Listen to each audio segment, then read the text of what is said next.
I'd fought my way back to the surface, breaking through just as I was losing hold of my breath. I had not returned to my starting point, however. I was now elsewhere. No, this was not a magical fountain like on that other world, but this one was tricky. Let me explain.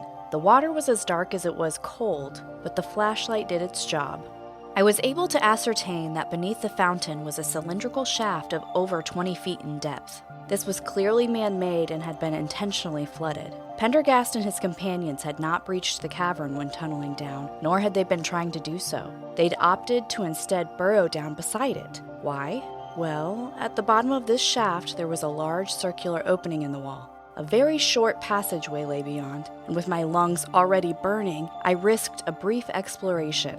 Beyond this connecting corridor was a similar shaft to the one I had just left. Up this, I then quickly swam, emerging from an identical fountain to the one outside, except now I was inside. All was dark, but I could hear an echo in the air.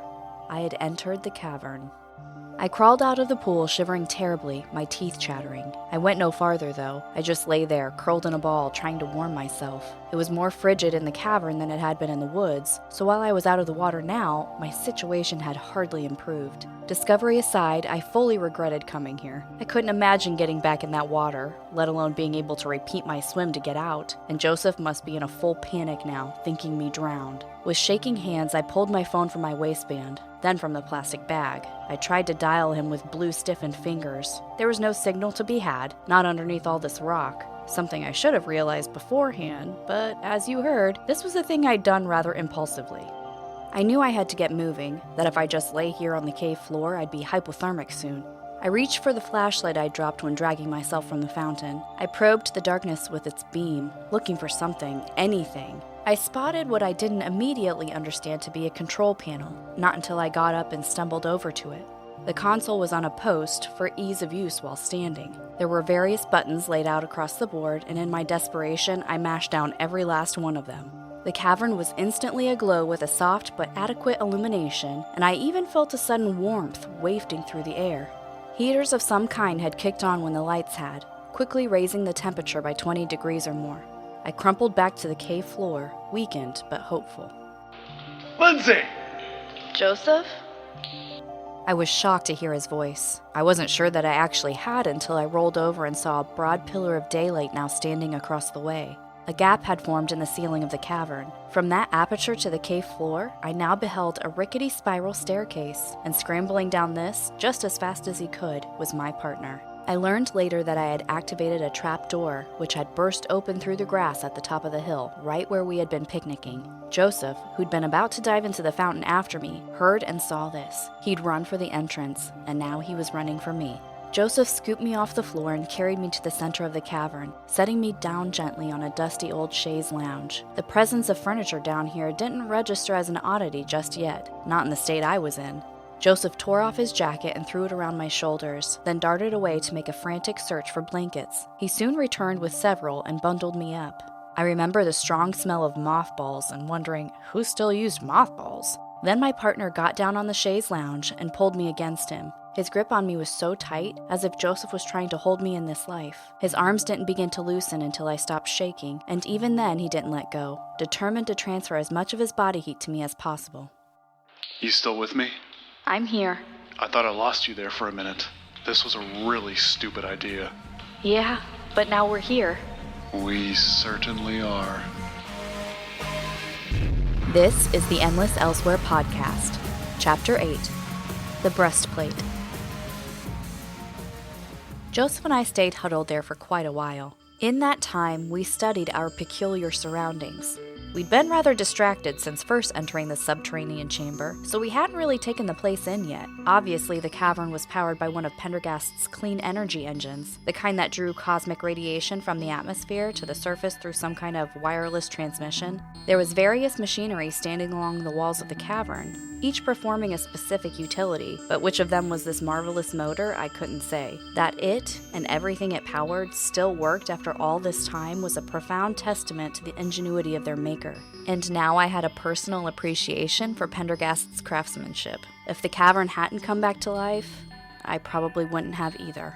The lights I turned on were located neither on the walls nor the ceiling. In lieu of traditional fixtures, lampposts, the kind that once stood along streets, had been situated among the outlying stalagmites, encircling the central living area of the cavern. I call it a living area because that's exactly what it seemed to be. There were rugs and furniture beyond just the chaise lounge where Joseph and I were nestled, as well as other domestic things that had no place underground, things that looked ridiculous sitting in the middle of a vast cavern.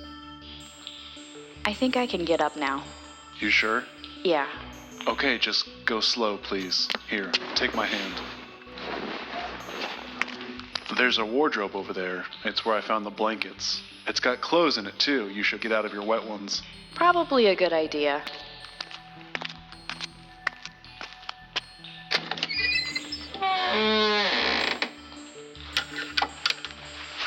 Oh, there's some great stuff in here.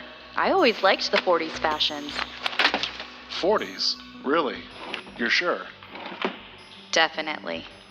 I took an armful of clothes behind a changing screen that stood nearby. As I peeled off my wet garments, I tossed them over the side. I tried to towel off before dressing, but still the clothes clung to my damp skin and resisted my pulling them on. I prevailed, however. Over my red blouse, I wore a blue square-shouldered jacket with a long matching skirt, and probably the most adorable little shoes I've ever seen. And you better believe that I accessorized. I had a cloche hat pulled over my damp hair and gloves over my still numb fingers. Obviously, these additions were made to get me warm and keep me that way. But still, I was looking super cute. I'm coming out now. Well, it all seems to fit. Joseph had been collecting my wet clothes and was currently kneeling on the cave floor, stuffing them into his backpack. He glanced up at me doing the classic double take. Oh, wow, It's good, it's really good. That style, it works for you. By the look on your face, I'd say it works for you too. Well, I mean, you know how much of an appreciation I have for history, and you look very historical. Thanks. I feel very historical. Those are from the 40s, aren't they? Yeah, so? Joseph zipped up his backpack and stood, looking around. What is it? If Pendergast came back here after the events of the second book, which was in 1920, why are there clothes from the 40s in that wardrobe? He was just supposed to get his stuff and be on his way, which, by the looks of things, he did. Gentry described this cavern as a laboratory and workspace, but that's not what we're seeing here. It looks... lived in. Right, exactly. Could it have been Adelaide? Could these be her clothes? Possibly, but that doesn't make any sense. Well, the girl had good taste. I said this as I stepped over to a cheval mirror and looked myself over, but I wasn't alone in the reflection. I saw a figure standing behind me at a distance, beyond the living area, out among the lampposts and stalagmites. It was so completely still that neither Joseph nor I had noticed a third presence with us in the cavern. Joseph, there's someone over there. What? Where?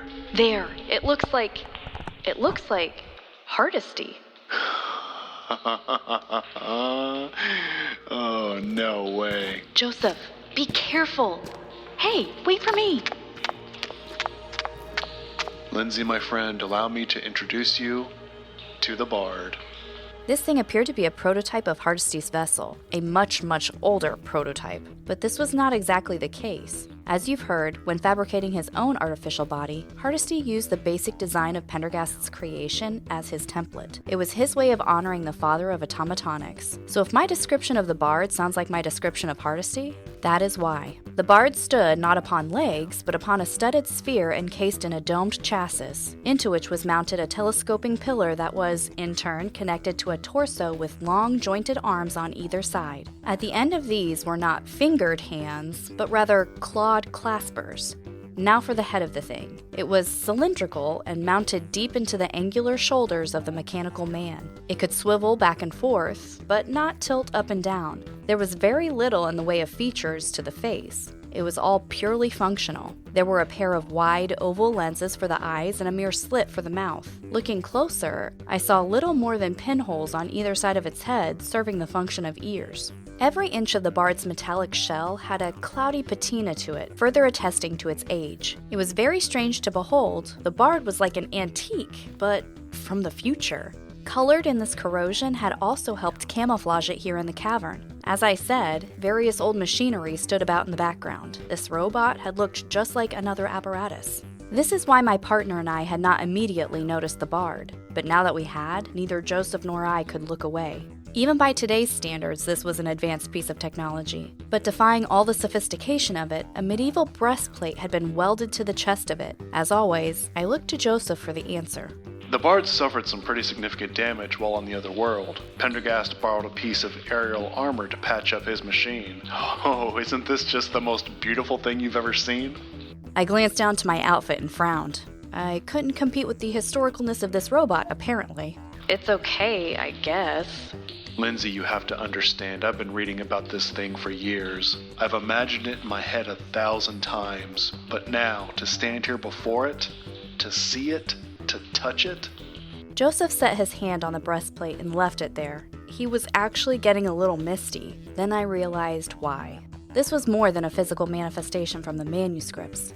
This was our proof. We'd hoped Hardesty could be our proof in Season 1, but of course it didn't work out that way. The Bard, on the other hand, he was not only evidence for automatonics, but for what was arguably Pendergast's greatest invention, his clean energy engine. A miniaturized version of this motor lay behind the breastplate, the heart of the machine. So, how do we get this thing out of here? It looks like it weighs a solid ton. We cannot. What if we got like a winch or something, pulled him up through the... No, I mean, we can't risk taking him out of here. Not yet. This city is crawling with Heartland security. Not to mention they're now keeping tabs on us. Right. Besides, at the moment, I am far more interested in why he is here. Should he not be? We're going to have to jump forward again to the third manuscript. So Adelaide eventually found love and married. She had kids, too. As I told you earlier, Pendergast, while dying on the other world, asked Charlie Winston to take the Bard and go back to Earth. Winston was to return the Bard to Adelaide so that the robot could serve as protector to her and her family. Pendergast had learned that the Cabal was now after Adelaide because they couldn't get to him. So you think she brought her family and the Bard back here, to her ancestral home? It would make sense. The Cabal had already come and gone, destroying the place, but never discovering this cavern. It would have been the one place on Earth they'd have no reason to search. Her father did the same thing with Strangledeep Manor. Remember that place being mentioned last season? It was another of his secret properties that, like this estate, was eventually discovered by the Cabal and destroyed. However, Pendergast survived the destruction of the manor and continued to live on the property, knowing they would not double back to a place they'd already cleared. Plus, she was here with her father when they returned from the Elsewhere world and dug out the secret entrance, so she knew this place would be secure. But what happened to Adelaide and her family? Obviously, they didn't stay here forever. Indeed not. Maybe they left a clue behind, or even a record of what happened. Huh. I wonder. Joseph, who'd not yet removed his hand from the Bard, then slid it up the breastplate to the edge of the armor where he found a handhold. He started to pry it back from the machine's body. Joseph, what are you doing? If Adelaide did write anything down, I think I know where she would have stashed it. Pendergast secreted his manuscripts inside the Bard's chest cavity for safekeeping. If Winston brought the machine here, he may have told Adelaide about this hiding place. Almost there. Whoa! Unhand me, gentlemen. By heaven, I'll make a ghost of him that lets me. I say away. Wow, it's... Joseph! The Bard must have been in some kind of low-power hibernation mode when Joseph woke him up. Thinking my partner was an attacker, the Bard had clamped one of his hands around Joseph's throat and lifted him clean off the cave floor. My partner is a very large, very strong man, but he was no match for the inhuman strength of this thing. Stop! Put him down! He listened to me. Why did he? He thinks you're Adelaide. It's the clothes. Oh, yeah. Wait, so I have my own robot now? You can't keep him. Aww. You okay? Yeah, I'm fine. Still think this is the most beautiful thing you've ever seen? Honestly, yeah, kinda. It just about killed you. This is incredible. I cannot believe it still functions. Oh, hey, could you ask him to let me check behind the breastplate? Robot? My friend is going to reach inside of you now. Don't kill him. Madam, with all my heart, I shall obey you in all fair commands. Oh, I like the sound of that. A girl could get used to this. Okay, Joseph, try again. Joseph rubbed his throat, then stepped toward the bard, more cautiously this time. He slowly reached for that gap between the breastplate and the rest of the machine's body. As he did, the bard's head swiveled abruptly to him. Joseph flinched and jerked his hand back, but then reached again, taking hold and pulling back the metal. With his other hand, Joseph then felt around inside until he found something very much out of place among the inner workings of the robot. He pulled out, what else, but an old book, a diary. He thanked the bard for not crushing his windpipe, then returned to my side. Let's give this a look through. Over there. Joseph and I withdrew from the bard, returning to the living area where we could sit comfortably together while perusing this new manuscript. However, the bard, not to be separated from the woman he'd been charged to protect, or in this case me, rolled forward, joining us. My sentinel stood by, looking on, as Joseph opened the book for both of us to see. It's definitely Adelaide's, yours. How do you know it's mine? I glanced at the bard as I said this. The handwriting, you finished Gentry's account, remember? It's in the back of the second manuscript. I've been looking at that penmanship for years. Gotcha. So what's it say? As much as you may enjoy listening to Joseph read for a couple of hours, for the sake of this episode's runtime, I'll just give you the highlights. As you heard my partner mention earlier, Charlie Winston had joined Pendergast for another and final expedition as chronicled in the third manuscript. Whereas before they'd traveled into the land of phantoms together, this time they'd gone to the other world. Pendergast for the second time, Winston for the first. Well, at the end of this adventure, as well as Pendergast's life, the great scientist had asked the immortal outlaw to take the bard back to Earth, back to Adelaide, whom the machine was to protect. And Charlie Winston, true to his word, had done just that. Adelaide's diary confirmed this, and picked up where the third Pendergast Chronicle ended. Joseph was elated, as you can well imagine. He read quickly, excitedly. It would seem from her account that the outlaw and the robot found Adelaide just in time. She describes a rather brutal fight between these two and operatives of the Cabal who had been steadily closing in on her family. It's with horror that she recounts the lives taken by Winston and the Bard. Only one of them was artificial, but both killed with the inhuman efficiency of machines. As I said in Season 1, this Winston guy sounds intense.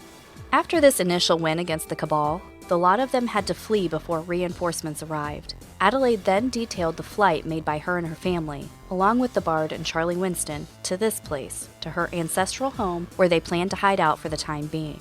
The secret entrance through the fountain was not by any means a practical way of coming and going from the cavern, not on a regular basis. They planned to stay here for an extended period and would therefore need to do supply runs. So Winston, the former gravedigger, had excavated the original passageway that was now buried in the rubble of the house. He's the one who created the tunnel that Joseph had used to get down here, whose trap door lay at the top of the hill. This was also how they got the Bard down here, as the robot was probably as good of a swimmer as my partner.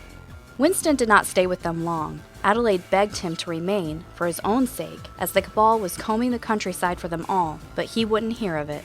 The man's nature was that of a loner, a wanderer. He'd fulfilled his promise to Pendergast, and now it was time to move on. Adelaide recorded that she was quietly glad when he took his leave. Winston had rescued her family from the Cabal, but even still, he frightened them. The things they'd watched him do, even in their defense, had left them all with nightmares. The man did not drag his own shadow behind him, but that of death.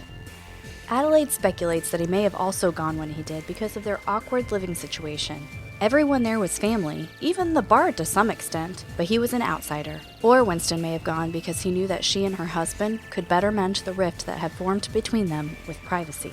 You see, she had never divulged to her spouse who she truly was, or, more significantly, who her father had been. So when an Old West outlaw and a futuristic robot showed up at their house, just in time to do battle with the lackeys of a secret society, well, she had some explaining to do. Adelaide had thought sure that her new life was safely removed from all that, but everyone's past catches up to them eventually. She and her husband had a lot to work through and spent their time in isolation doing just that. Eventually, she writes, the two reconciled. Adelaide had a line in there about secrets being the biggest threat to any relationship. I gave Joseph a look when he read this. He glanced at me in return, but just kept reading. Adelaide then spoke of her father, of her regret. She'd not seen him in years, not since he'd driven her away with what little remained of their family fortune. He'd not wanted his daughter to suffer because of him. Pendergast had wanted her to have a life, to find happiness. She lamented that her children had never met their grandfather, and now never would. But she was gladdened to hear from Winston that her father had died and was buried on the other world. It was where he belonged. Adelaide and her family remained in hiding for months more, but they knew they could not live in a hole in the ground. Not forever. They determined to leave the country. Yes, the Cabal was a global entity, and their reach was limitless. However, if Adelaide and company could transplant themselves to a new land without their enemies knowing it, the Cabal would spend the rest of their days searching for them in the wrong place, and that would afford the fugitives the chance to vanish. Her final entry in the diary is from the day they left the cavern. I read that part. It is with a piece of my heart that I leave this place behind, but especially the Bard. I do not regard this machine as my brother Roderick, as I know it is not him, but I have grown fond of my father's creation nevertheless. Alas, it is not a subtle or discreet creation by any stretch of the word, and so we cannot take him with us. The Bard protected me well, but now he must protect this cavern in which my father once worked, in which he changed one world and discovered another. Adelaide Pendergast, 1947. Oh, she's returned, and as pleasant as ever she was. I'm here. I told you not to climb the cherry tree. What? What was that? I was wondering if we'd hear that. What's it mean? It's something Roderick once said to Adelaide from when they were children. So there is still some part of her brother in there? It's just a fragment of a memory. It randomly floats to the surface. It happened throughout the books as well. I see. I looked to the staircase that led up to the other secret entrance and noticed that daylight was waning now. Well, we should probably go. It's getting late. Yes, we should go. You bringing the diary?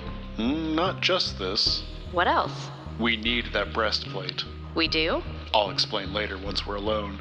Could you ask him to give it to us, please? Hello? Yes, could we have that?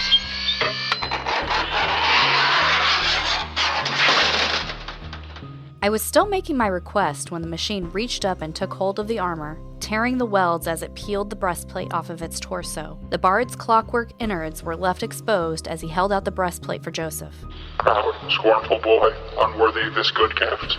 I don't think he likes me. We have to go. Bye for now. If we do meet again, why, we shall smile. If not, why then, this parting was well made. I'm gonna miss this guy. Joseph and I scaled the spiral staircase into the ceiling of the cavern. I paused before we were out of sight and called back to the Bard, asking him to close the door behind us once we were out. It promptly rolled over to the control panel and took a place behind it. I waved at the robot and he actually waved back. In the beginning, Joseph had been the one enamored with this thing, but by the end, I think he and I had switched places. I then turned and followed Joseph to the top of the stairs, where we were awaited by a series of grab irons that were bolted to the inner wall of a shaft. This was that more practical entrance Winston had created while here, the one that cut through the old rubble of the Pendergast mansion. We climbed up and were soon on top of the hill again, standing right where we'd been picnicking earlier. At the Bard's command, the trap door swung shut again. When it opened earlier, the door had torn through all the dirt and grass. A square chunk of sod lay nearby. Joseph dragged this back into place to disguise the doorway again. What I'd thought to be late afternoon was actually early evening, and in order to get back before dark, we had to move fast. We collected the remains of our picnic, then sidled down the hill to retrieve the blanket from where it lay beside the fountain. All packed up, my partner and I then departed the clearing, backtracking to where we'd left the bikes. Joseph attached the breastplate to his handlebars. I really hope this doesn't draw too much attention. No more than my outfit. Right. We walked our bikes back through the woods until we were on the rail trail again. Then we mounted and rode off. Cycling in a lengthy skirt was an unforeseen challenge, but I figured it out. I'm not sure why return trips always feel faster, but this one did not disappoint. We reached the bank before nightfall. We entered through the back just as surreptitiously as we had exited. Joseph, kicking the door shut behind us, discarded his bike and went over to the front window, peeking out. Well? I don't see them, but that doesn't mean they're not around. Do you think they realized we left?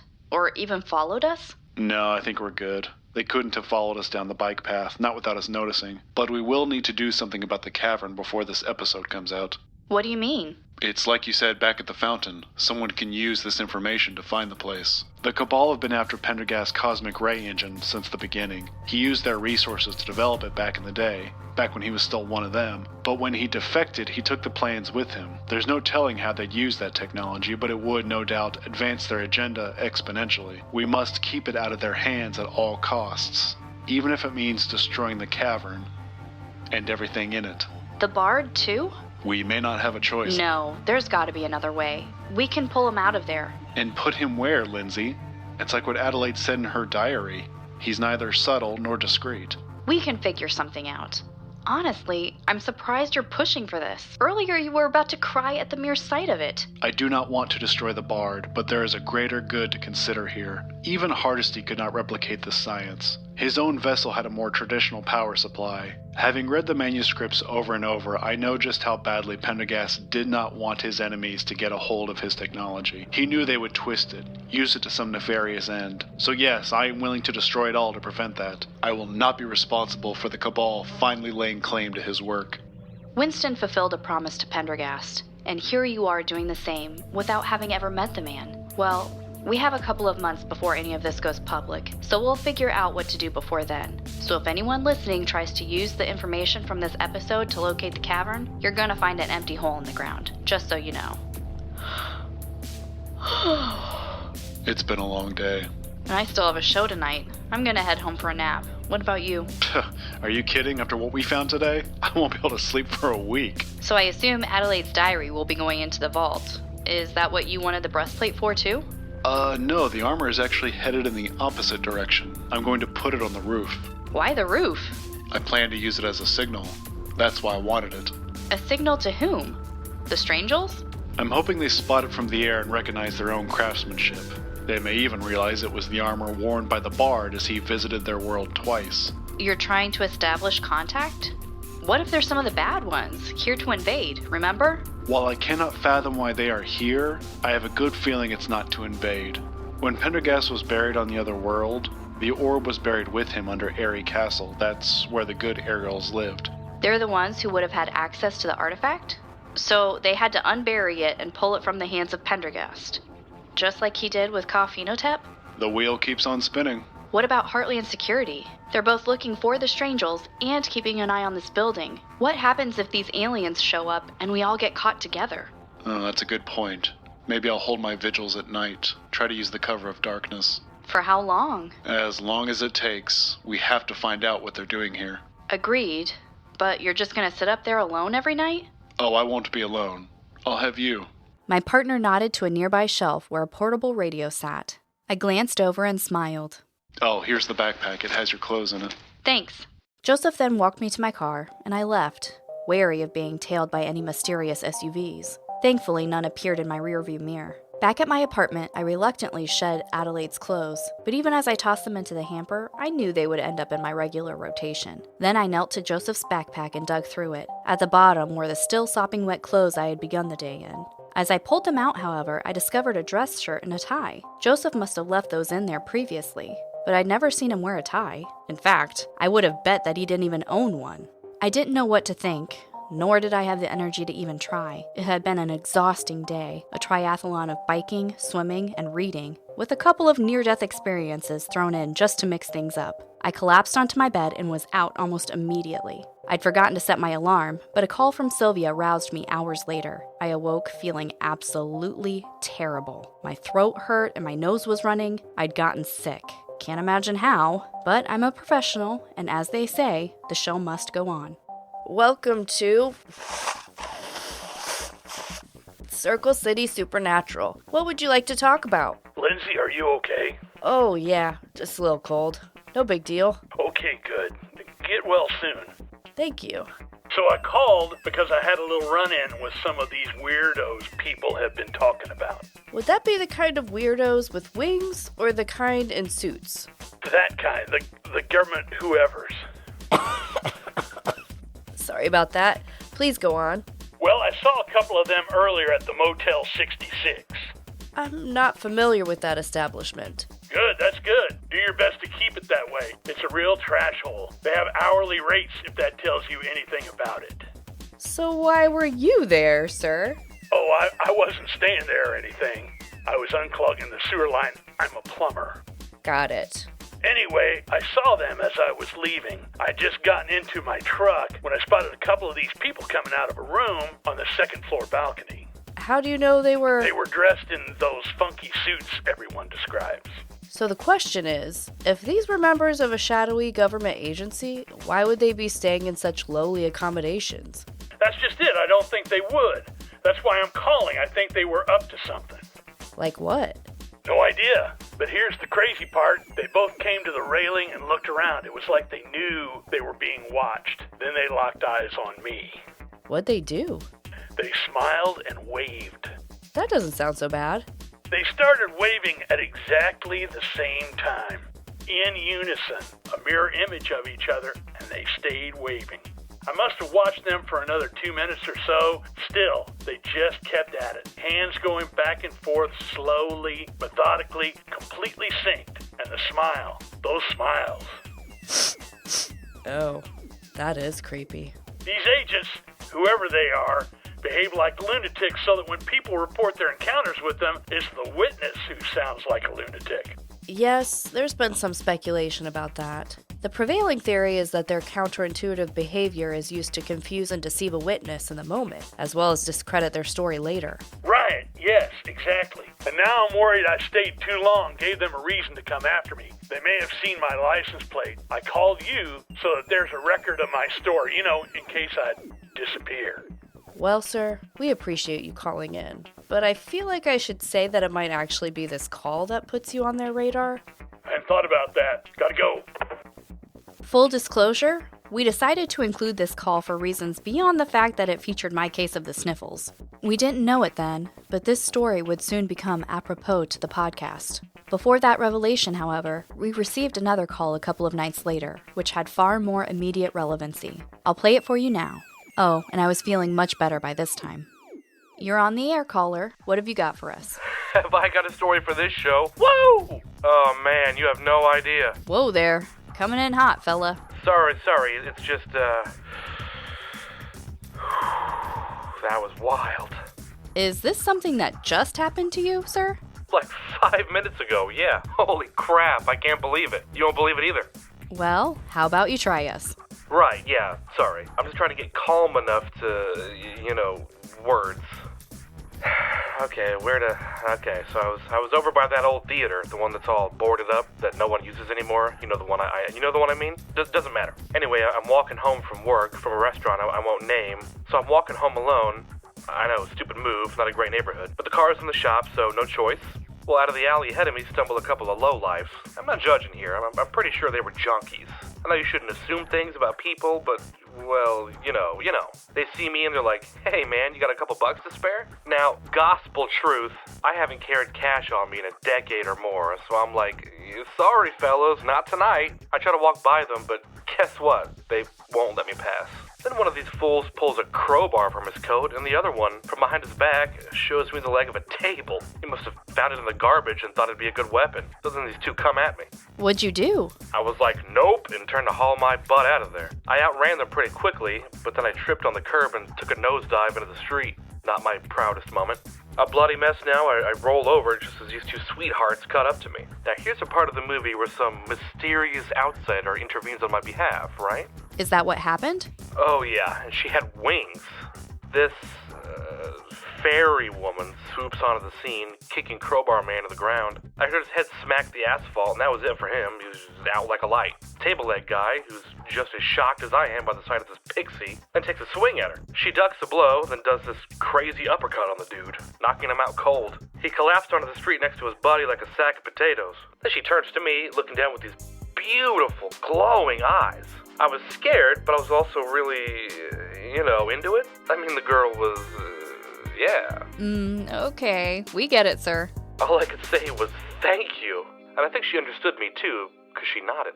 Then she flew away? That's the weird part. No, she didn't. I don't know why, but she ran off. Disappeared into that alley the goons had come out of. So what you're telling us, sir, is that a stranger saved you? She kept me from getting mugged, yeah. But then she robbed me. What'd she take? My heart, man. She took my heart. Okay. After the show that night, I went to see Joseph. I did, in fact, know exactly where the caller's story took place. His strange little encounter was very near to the bank, and I wondered if my partner had seen anything. I let myself in and found him on the roof, just about to wrap up his vigil for the night. It was still pretty dark, but dawn was coming fast. Oh, hey. I didn't know you were coming over. Good show tonight. It's freezing. How do you sit up here all night? Joseph stepped aside and gestured to his little encampment. He had a fire pit with a few flames left in it and a lawn chair with an unzipped sleeping bag draped across the back. There was also a small folding table and atop it a thermos, camping mug, and that portable radio I'd seen days earlier. You were listening, right? Of course. And you heard how she saved that guy's life. I knew they had to be some of the good ones. Right. But where it happened? That old theater he mentioned? That's the one near here. It is, and to answer your next question, no, I didn't see anything. Drat. So, where is it?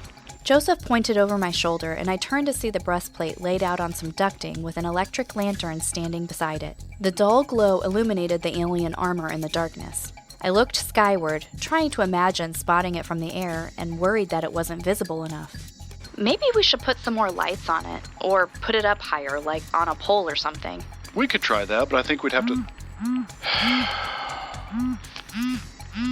Let me guess. You gotta go? I do. I'm sorry. Secrets are the biggest threat to any relationship. Adelaide was right about that. I thought you trusted me. Why won't you let me in on whatever this is? Is there someone you're going to see? It's fine if you are. Just tell me. It's not like we're a... It's nothing like that. Then what is it? Why won't you tell me? Because I'm embarrassed. What? I didn't want to change how you see me. What does that even mean? You don't have to be embarrassed about anything. It's a job. A job? A part-time job, yes. I'm basically on call. They give me a ring and I have to go. What job? Are you a delivery person or something? Just the opposite. We deal in removals. I don't understand. I'm broke, Lindsay. There. Now you know. That's what I've been keeping from you. What do you mean you're broke? I mean what people always mean when they say they're broke. I have no money. I had steady revenue when I was still publishing stories for those magazines and periodicals, but then the scandal struck and I had to start living off my savings. It was a sizable amount once upon a time, but now it's all but depleted. I used the last chunk of it to independently publish the first volume of stories, hoping that gamble would pay off, but sales have been unimpressive. It's the same with the Pendergast books. Here we have an entire podcast built around them, constantly promoting them, and still they just sit on shelves. It turns out everyone is like you, Lindsay. They want to hear the story from me instead of those who are actually there for it. Joseph. I'm about to lose the bank. I'm 3 months behind in the rent, and the landlord is threatening to kick me out. The only recourse I have is to sell my library, but I can't bring myself to do it. I'm so sorry. You should have told me sooner. I could have helped. I can't take your money, Lindsay. You don't have the kind that I need anyway, but you are very sweet to offer. What about the Patreon funds? The t-shirt sales? Those are just mere drops in the bucket. It wasn't supposed to happen this way. I reached up and took Joseph's face in my hands. You won't lose this place or your library. I promise you that. We will figure this out. Together. Joseph blinked away his tears and smiled. Then something came over him. I felt it come over me, too. He pulled me close, leaning down to kiss me. But just as our lips were about to join, several gusts of wind kicked up around us. The remaining flames from the fire pit and my hair alike whipped about in the sudden flurry. Joseph and I withdrew, but kept a hold on one another as we turned to behold several winged figures landing before us. The Strangels were here. Do good. Fight evil. Repeat. I'm Lindsay Mallyn, and this is the Endless Elsewhere podcast.